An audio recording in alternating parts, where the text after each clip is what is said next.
आखिर क्यों राजा साध्वी की काम वासना में पड़ गया? क्या राजा का प्रेम साध्वी के प्रति सच्चा था? आइए हम इस कहानी के माध्यम से जानते हैं। सागर की लहरों के किनारे बसा सुरद राज्य अपनी प्राकृतिक सुंदरता और वैभव के लिए प्रसिद्ध था। इस राज्य के युवा राजा प्रतापे शबर न्यायप्रिय और प्रजावत्सल थे। उनका व्यक्तित्व तेजस्वी था और हृदय करुणा से भरा हुआ था, परंतु उनके जीवन में खालीपन था। रानी के असामयिक निधन के बाद उनका मन शून्यता में डूबा रहता। वह अपने कर्तव्यों में व्यस्त रहते, लेकिन एकांत में विरह की वेदना से उनका हृदय भर जाता। एक दिन सूरत में भयंकर महामारी फैल गई। नगर की गलियों और चौराहों में कराहते हुए लोगों की चीखें गूंजने लगी। महल के वैद्य और चिकित्सक पूरी कोशिशों के बावजूद इस रोग को रोक पाने में असमर्थ हो रहे थे। राजा प्रतापे शबर इस संकट को देखकर अत्यंत व्याकुल हो उठे। इसी बीच एक संदेश मिला कि राज्य के एक सुदूर गांव में एक रहस्यमयी साध्वी अन्विता ने अपने जड़ी बूटियों और तपस्या के बल पर रोगियों का उपचार करना आरंभ कर दिया है। यह सुनकर राजा को आश्चर्य हुआ। वे स्वयं इस बात की सच्चाई जानने के लिए उस गांव की ओर प्रस्थान कर गए। गांव में प्रवेश करते ही राजा ने देखा कि वहां का वातावरण अन्य स्थानों की तुलना में शांत और स्वस्थ था। लोग महामारी से मुक्त होते जा रहे थे। गांव के बीचों बीच एक विशाल पीपल के वृक्ष के नीचे एक तेजस्वी युवती खड़ी थी। उसकी आंखों में अपार शांति और चेहरे पर दिव्य तेज था। उसकी उपस्थिति मात्र से वातावरण में सकारात्मक ऊर्जा का संचार हो रहा था। राजा ने विनम्रता पूर्वक कहा, क्या आप ही साध्वी अन्विता हैं? अन्विता ने हल्की मुस्कान के साथ सिर झुकाकर उत्तर दिया, हाँ महाराज, मैं केवल प्रकृति की दी हुई औषधियों और योग विद्या से रोगियों का उपचार कर रही हूँ। प्रतापे शबर ने पूछा, आपने यह विद्या कहाँ सीखी? अन्विता बोली, मैंने वर्षों तक वन में रहकर तपस्या की है। प्रकृति के पास हर समस्या का समाधान है, बस हमें उसे समझने की आवश्यकता है।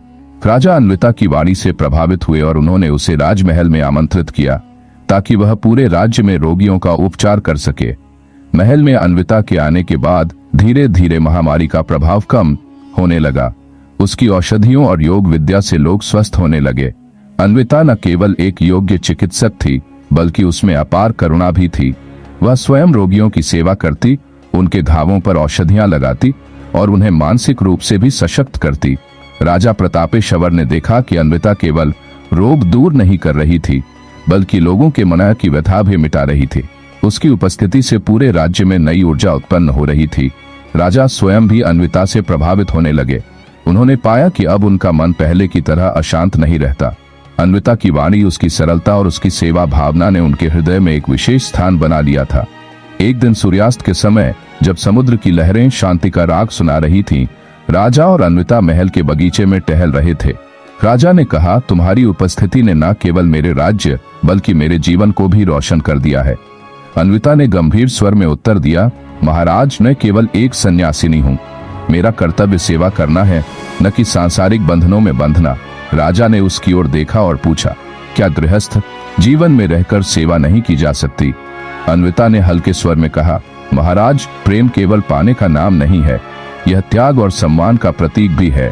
यदि आप सच में मुझसे स्नेह रखते हैं तो मेरे संकल्प का सम्मान करें।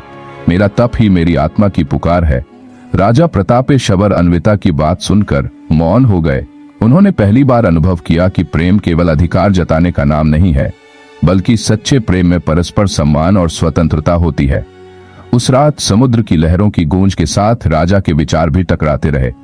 उन्होंने अपने हृदय से पूछा, क्या यह सही होगा कि मैं अपने प्रेम के लिए अन्विता के संकल्प को तोड़ने की कोशिश करूं? अगले दिन जब अन्विता ने विदाई मांगी तो राजा ने उसे पूरी श्रद्धा के साथ विदा किया। उन्होंने निश्चय कर लिया कि अब वे अपनी व्यक्तिगत इच्छाओं से ऊपर उठकर राज्य और प्रजा की सेवा को ही अपना धर्म बनाएंगे।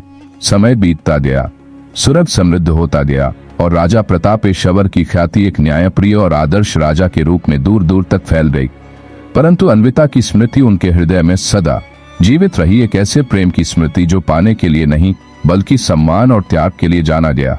कथा का संदेश, यह कहानी हमें सिखाती है कि सच्चा प्रेम स्वार्थ से परे होता है। प्रेम केवल साथ रहने में नहीं बल्कि एक दूसरे की स्वतंत्रता और संकल्प का सम्मान करने में निहित है। जब हम किसी से प्रेम करें तो उसकी आत्मा की पुकार को भी समझें और उसे वही बनने दें जो वह बनना चाहता है।